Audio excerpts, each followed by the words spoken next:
ലോക്സഭാ തിരഞ്ഞെടുപ്പിൽ തൃശൂരിൽ മിന്നും വിജയം നേടിയതോടെ തന്നെ സുരേഷ് ഗോപിക്ക് കേന്ദ്രമന്ത്രിസ്ഥാനം ലഭിക്കുമെന്ന് ഏറെക്കുറെ ഉറപ്പായിരുന്നു. തിരഞ്ഞെടുപ്പിന് മുൻപ് തന്നെ ഇത്തരത്തിലുള്ള പ്രചരണങ്ങൾ തൃശൂരിൽ ശക്തവുമായിരുന്നു. ഒടുവിൽ ഫലം വന്നപ്പോൾ കേരളത്തിൽ ആദ്യമായി ഒരു ലോക്സഭാ സീറ്റിൽ വിജയിക്കുന്ന BJP നേതാവെന്ന റെക്കോർഡ് സുരേഷ് ഗോപി സ്വന്തം പേരിൽ കുറിച്ചു.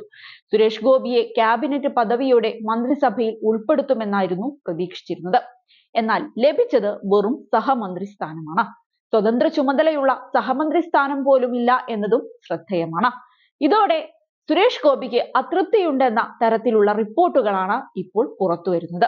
തൃശൂരിലെ മിന്നും ജയത്തിൽ അർഹമായ പരിഗണന കിട്ടിയില്ലെന്നാണ് താരത്തോട് അടുത്ത വൃത്തങ്ങൾ പ്രതികരിക്കുന്നതെന്നാണ് മാധ്യമങ്ങൾ റിപ്പോർട്ട് ചെയ്യുന്നത്.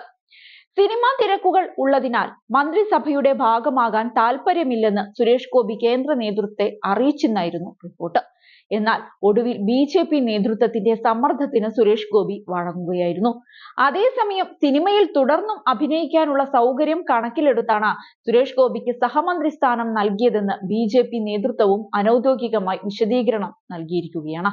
സഹമന്ത്രി പദവി ഏറ്റെടുക്കുന്നതിലെ ബുദ്ധിമുട്ട് സുരേഷ് ഗോപി നേതൃത്വത്തെ അറിയിച്ചതായുള്ള റിപ്പോർട്ടും ഇപ്പോൾ പുറത്തു വരുന്നുണ്ട്. ഏറ്റെടുത്ത സിനിമാ പ്രൊജക്ടുകൾ പൂർത്തിയാക്കണമെന്ന കാര്യം തന്നെയാണ് MP നേതാക്കളെ അറിയിച്ചിരിക്കുന്നത്. അതേസമയം മന്ത്രിസ്ഥാനം രാജിവെക്കുന്ന കാര്യം അജണ്ടയിലില്ലെന്ന് അറിയിച്ചിരിക്കുകയാണ് സുരേഷ് ഗോപി ഇപ്പോൾ. അടുത്ത 3 മാസത്തിനുള്ളിൽ തന്നെ കേരളത്തിന്റെ വികസനത്തിനുള്ള രൂപരേഖ തയ്യാറാക്കുകയും അത് കേന്ദ്ര സർക്കാരിന് നൽകുകയും ചെയ്യും.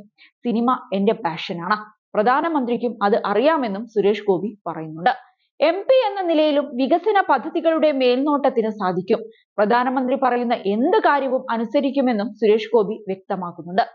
അതേസമയം പ്രധാനമന്ത്രി നരേന്ദ്രമോദി ഡൽഹിയിലെ സൗത്ത് ബ്ലോക്ക് ഓഫീസിലെത്തി ഇന്ന് അധികാരമേറ്റു. തുടർച്ചയായ 3ാം തവണയാണ് മോദി പ്രധാനമന്ത്രിയായി അധികാരമേൽക്കുന്നത്.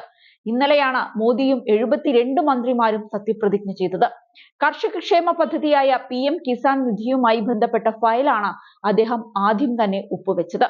3ാം മോദി സർക്കാരിൽ 30 ക്യാബിനറ്റ് മന്ത്രിമാരും സ്വതന്ത്ര ചുമതലയുള്ള 5 സഹമന്ത്രിമാരും 36 സഹമന്ത്രിമാരുമാണ് ഉൾപ്പെടുന്നത്. രാജ്നാഥ് സിംഗ്, അമിത് ഷാ, നിതിൻ ഗഡ്കരി, നിർമ്മല സീതാരാമൻ, S ജയശങ്കർ എന്നിവർക്ക് പുറമെ BJP ദേശീയ അധ്യക്ഷൻ JP നദ്ദയും 3 മുൻ മുഖ്യമന്ത്രിമാരും കേരളത്തിൽ നിന്നുള്ള BJPയുടെ ആദ്യ ലോക്സഭ MPയുമായ സുരേഷ് ഗോപിയും മന്ത്രിസഭയിൽ ഉണ്ട്. അതേസമയം ഈ മന്ത്രിസഭ യുവത്വവും പരിചയസമ്പത്തും ഒത്തുചേർന്നതാണെന്നും ജനങ്ങളുടെ ജീവിതം മെച്ചപ്പെടുത്തുന്നതിൽ ഞങ്ങൾ ഒരു ശ്രമവും ഉപേക്ഷിക്കില്ല എന്നുമാണ് സത്യപ്രതിജ്ഞാ ചടങ്ങിന് ശേഷം പ്രധാനമന്ത്രി Xൽ കഴിഞ്ഞ ദിവസം കുറിച്ചത്.